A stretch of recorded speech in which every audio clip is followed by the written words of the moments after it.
Welcome back. This is Business Insight. Now, as earlier promised, we want to have a conversation on the interest rate cap. It's been about 3 years since it was introduced. We want to know, has it worked and how has it affected the economy this far? And the talk about repealing that particular interest rate cap. How is that going to pan out? To discuss this is Kevin Mwangi, an investments analyst from Amana Capital. He is on my immediate left. Welcome on set. Thank you. As well as Ian Kagiri, the Saiton Investments investment analyst. Yeah. Welcome on set. Thank you. Gentlemen, let's just start right there. The interest rate cap, when it was introduced, what were the foreseen benefits? Ian, we can start with you. On introduction of the interest rate cap, the key things that the government intended to do was, one, to reduce the overall cost of borrowing, and number two, to ensure that Kenyans can be able to gain access to loans, and especially the households lending, as well as the small businesses, the SMEs. So those were the initial intentions of the interest rate cap, but however, as we've seen 3 years down the line, those benefits are yet to be realized. Right. Yeah. Kevin, how is that panning out? Not really what the initiators of that bill really were looking forward to. We've seen that private sector credit growth has declined from regions of 16% at the beginning of 2016. Now we are doing around between 4 and 5%. And the main aim was to make sure that credit is cheaper and it's available, it's more accessible. However, we've seen that banks are not willing to lend to certain segments of the economy, and totally played out the opposite of what the initiators wanted. Yes. Even before they implemented this particular bill, there has been enough research that the response of the markets would have happened that way. Do you think that the implementers of this bill totally ignored that, Ian? In a nutshell, yes, because if you recall that period when the law was about to be enacted, we did see a lot of case studies regarding where the law had been implemented in other countries, and what the effects of that, what we see today, they are the same effects that have been realized in most of those countries that have implemented the interest rate cap before. So we've seen things like credit becoming more inaccessible, and as Kevin has mentioned, we've seen presently private sector credit growth ranging in the region between 4 to 5%. Previously, we had rates of growth above 15%. It was expected. Another thing that was expected was that you'd see demand for credit shifting from the formal loan markets and into alternative markets. Right. It's not a coincidence. We've seen that there's been a lot of uptick, especially for the mobile lending apps, which charge exorbitant fees. It was expected at the time, so you would say that at that point reason had gone out of the window, and I think it was fueled more by anger, because if you recall, one of the key arguments was that banks were making supernormal profits, and it's true. Kenyan banks at the time had among the highest profitability levels in sub-Saharan Africa. So there was that aspect of both political and both the emotional aspect. Right. Okay. Kevin, do you agree? And even as we see that banks have lost quite a lot in this process, do you agree with that? Maybe just to, yes, I agree the bill was more emotional. It wasn't driven by logic at that point in time. There's no way you're going to change free market dynamics and then you come and put in price controls and then you anticipate that supply is going to remain the way it was before. What we've seen right now in terms of banks, definitely they've shifted to government securities. Even when you look at the level of risk that banks were going to take by lending to the private sector compared to lending to the government, it's, for example, if you have two friends, you can lend to one at 13% and you're not sure whether they're going to pay back, but you have another friend who you can lend to between 10 and 11%, but you're guaranteed your money is going to come back. Right. So that is the scenario that banks found themselves in. Banks, this money they're lending out belongs to shareholders and it's money mobilized from depositors. So what we are seeing right now, it's they knew it was going to come, but a lot of emotions came into it, and I think even trying to repeal it, these emotions are still there. But let's see how it plays out. Okay. You've mentioned the digital lending apps gaining such traction. Do you think that, because in Japan when it was implemented, there was also increased illegal lending. Do you think that has also happened in the Kenyan market? Yeah, definitely that's what has happened, because prior to the implementation of the law, we did not see such significant growth in alternative credit markets. You'd see that in Kenya, for example, if you look at the reports that the central bank releases on a monthly basis, they will say that demand for credit has always been there, and especially from the households and the micro and small enterprises. So the shift, because businesses were now unable, and individuals as well, they were now unable to access credit from banks, because banks deemed that category of borrowers as more risky, because to lend to them it would have other costs, such as when they impair or when they are unable to pay the loan, it's a cost to the bank. So banks sought to mitigate that by avoiding lending to that particular consumer group, and they had to find credit from somewhere. So we did see that now the micro lending institutions, microfinance institutions, Shylocks as well, the mobile lending apps as well, which charge, by the way, exorbitant fees, they were now able to lend to people who are now a bit desperate for loans, because they could not access the said loans from banks. So that's why you would see that if you look at some of these local lenders, micro lenders and mobile lenders, they've seen some very astronomical growth in terms of their loan books. Right. Yeah, so that denial of credit from the formal system, the demand shifted now into the informal system of lending. Yeah. Okay. As we talk about even the growth of those digital lending apps, people borrowing from there, and even the introduction of the interest rate cap originally was for consumer protection. How does financial consumer protection in this country look like, Kevin? I think it's a bit weak, and we've seen quite a few number of bills, the financial conduct market. We've seen the CBK trying to come up, and together with the Treasury, to come up with bills which they protect the consumers of these financial products. In terms of Kenyans understanding what they are taking, I think there's a very big gap, even in terms of them reading the fine lines in those contracts they sign. So I doubt if Kenyans really understood what they are signing for. And I think there's a lot of education that needs to go there. Education, not really CBK coming out with a bill to protect consumers, but just for consumers to understand. So if I take out this loan, when I sign that dotted line, what exactly am I being exposed to? Yeah. All right, Ian? Yeah, same. I'd like to echo Kevin's comments. Consumer protection, you always get the sense that Kenya's regulation tends to be a bit reactionary. So we wait for something to happen, then we come up with the regulation to try and regulate what has happened. The key examples being the interest rate cap, high cost of borrowing, come up with a law where you find that consumers are now in a way being discriminated against by the high exorbitant fees. We come up with the regulation to try and curb that. So we've seen the central bank in particular trying to center its policy around consumer protection. We did see the banking charter, which came into effect this year. There was the financial markets conduct bill. All those bills tend to try and protect the consumer by ensuring that the conduct of financial authorities, or rather it's in line with consumers' interests.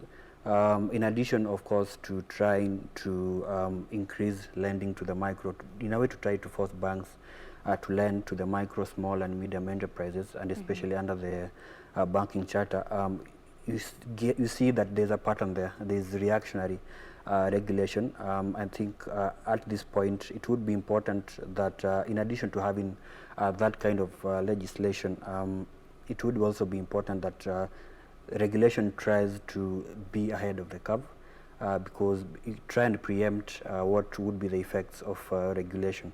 So in Kenya at the moment, you'd see that consumer protection is very lax, because if if you compare with what happens in other jurisdictions, for example, you'd find that complaints, for example, for customers, banks have to report on complaints for customers, how they were dealt with, how do customers understand the nitty-gritties of the loan agreements they enter into. So such things, they are very well regulated in other markets, which we are yet to see implemented here locally. Right. Yeah. SMEs and the private borrowers have been the biggest losers to this bill.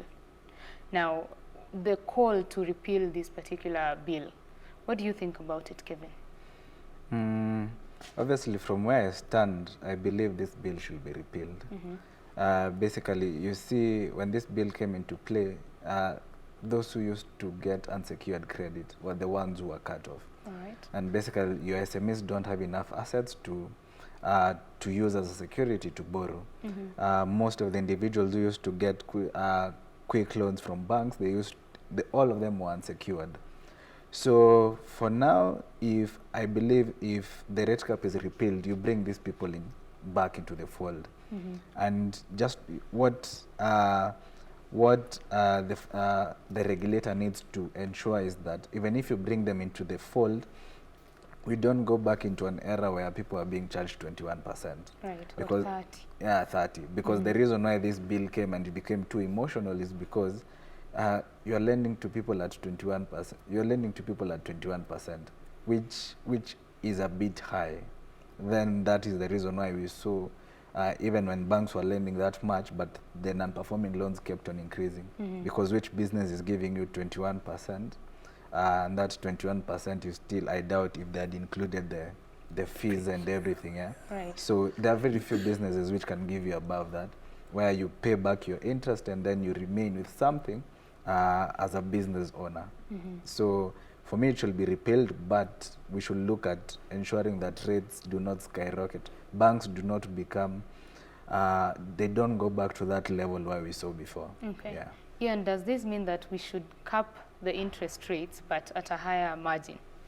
In truth, my view would be just to repeal the law in its entirety, because price controls have never worked in any economy, in any market. They've never been, they've never worked.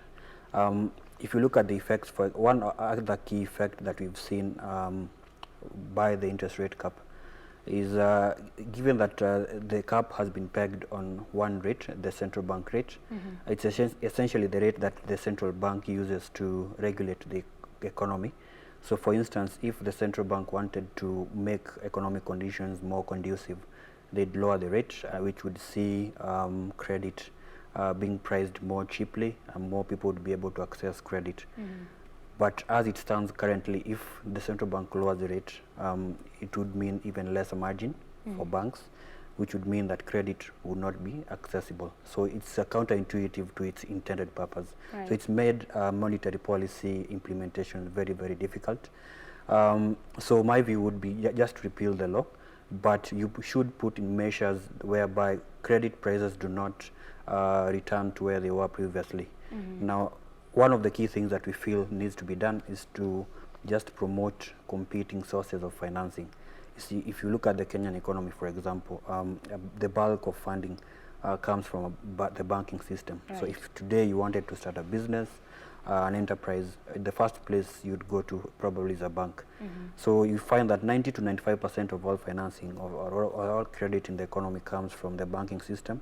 So trying to reduce that over-reliance would be key, because it would mean that if you promote more people who can compete to fund these small businesses, these enterprises, in essence you are creating competition for people to finance, so the cost of that credit ideally would self-regulate itself to more realistic levels. So these measures, let's not have another reactionary regulation. Let's try and be ahead, just promote competing sources of financing and have what we've seen in other economies. So in other economies, you'll find about 40% comes from the banking system, the rest 60 will come from other sources such as the capital markets and probably other sources of financing. So promoting these competing sources would be important, and to do that, I think the first step just to repeal the law and then put measures in place where you have a more well-grounded consumer protection mechanism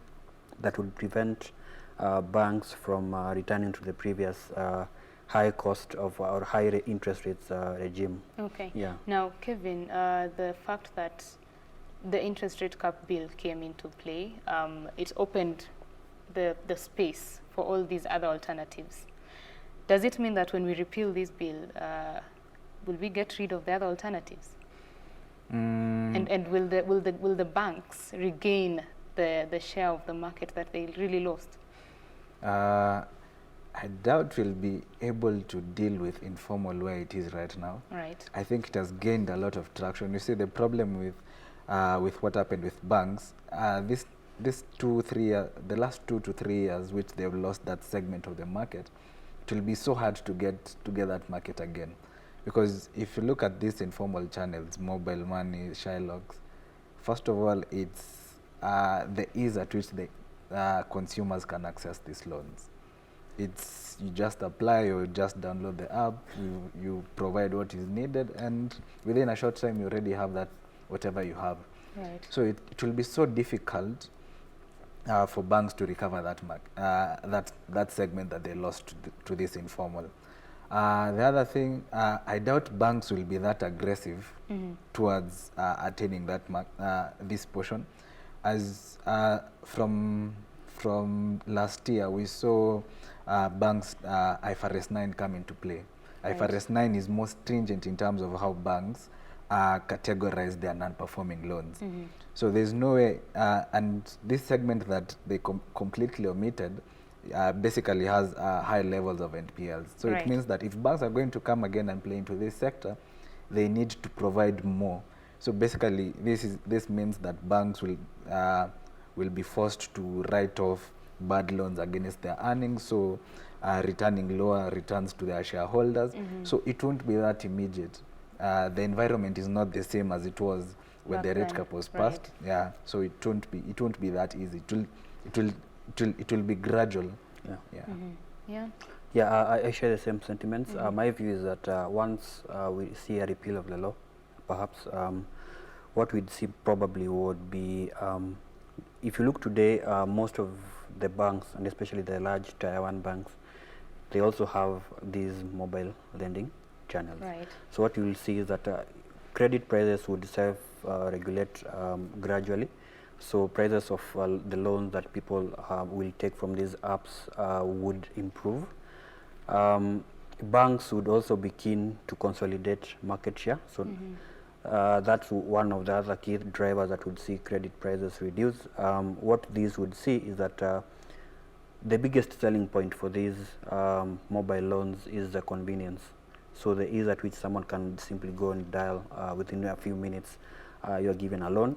That's the biggest selling point for this convenience. And what we likely see is that the banks that have such channels are likely to see increased the micro lending loan book would likely increase, but it would be gradual. They would not want to expose themselves to credit risk because, as Kevin mentioned, recently in 2018, there was introduced a new reporting standard where now banks are required to put aside some money for loans they expect to go bad and loans that have gone bad. So previously, bank only had to set aside amounts for loans that had gone bad, but now they have to set aside funds for loans that they expect to go bad, what we call the expected credit losses. So they might want to mitigate those expenses, and hence we are likely to see a gradual increase in the loan book, but it may not be as fast as expected. Yeah. Now, the repealing of this particular bill might come very soon, because there's even international pressure from the IMF, because they were giving Kenya a condition that they have to repeal the loan for them to access a credit facility. What do you think? That pressure is there, but from what I think I've come across in the last few weeks is like IMF it's for Kenya to access that precautionary facility, it's like they've toned down in terms of what they want Treasury to, how they want Treasury to deal with that rate cap. Because even for IMF, they've noticed that Treasury and Central Bank are willing to repeal it, but Parliament are not willing to do it. So for IMF, I think from what I've seen, they have cooled off slightly in terms of repealing the rate cap. Now the challenge with IMF is that if they forgo the rate cap, then in terms of all these taxes that have been pushing to be reintroduced into the market, then they might push more on that side and just to forgo the rate cap. All right. Ian? Pressure has always been there since its inception. The IMF initially was also still against the implementation of the Banking Amendment Act. The UK government as well, at some point, I remember one of the key things the president had discussed with the UK government, it was to try and see whether they may repeal the law. The Treasury has always advocated for a repeal of the law. The central bank as well, the African Development Bank at some point, they also seemed to have a stance against the law. But however, from where we sit, personally for me, I see it's a very interesting time, because if you recall earlier this year, the High Court suspended the law, terming it illegal, because some clauses in the law were deemed vague. Then what we saw was that the law had to be amended through Parliament. So the thing is that given that now they may need to repeal it, so once the proposition is fronted in Parliament, you will see that will the president assent to the law? So it may prove, he may refuse to assent, and to pass it without the president, they need to have a certain quorum in Parliament. So I think at this point it's very uncertain whether the law is likely to be repealed, because members of Parliament have always come against repealing the law, while on the other hand it's been reintroduced recently under the Banking Amendment Bill. So it may again be repealed if the president fails to sign it into law, or the members of Parliament fail to have a quorum that approves it into law. So it's very uncertain at the moment, the direction, but the view has always been to repeal from most of the international organizations and even local institutions as well. Right. Yeah. So just as we close, what is the way forward from your end, Kevin? Way forward, we need to repeal it. We've seen the devastating effect that it has had to the economy. We've seen sectors which depend on credit basically almost stalling. So in my view, we need to do away with it, enforce consumer protection, just to ensure that we don't go back to where we used to be. Yeah, similar sentiments. The growth of the economy is always positively correlated to credit growth. So if people can't get loans to grow their businesses, then the economy will not grow. They will not be able to create employment. We'll see high unemployment and some of those adverse consequences we've seen more recently in the Kenyan economy. So the proposition is to simply repeal the law, but put in place measures to try and ensure that consumers are well protected and they well understand the terms that they enter into while taking credit. Right. Yeah. Thank you very much, gentlemen, for that discussion on the interest rate cap, and let's just watch and see what happens. Yeah. That was Kevin Mwangi, an investments analyst from Amana Capital, as well as Ian Kagiri, an investments analyst from Saiton Investments.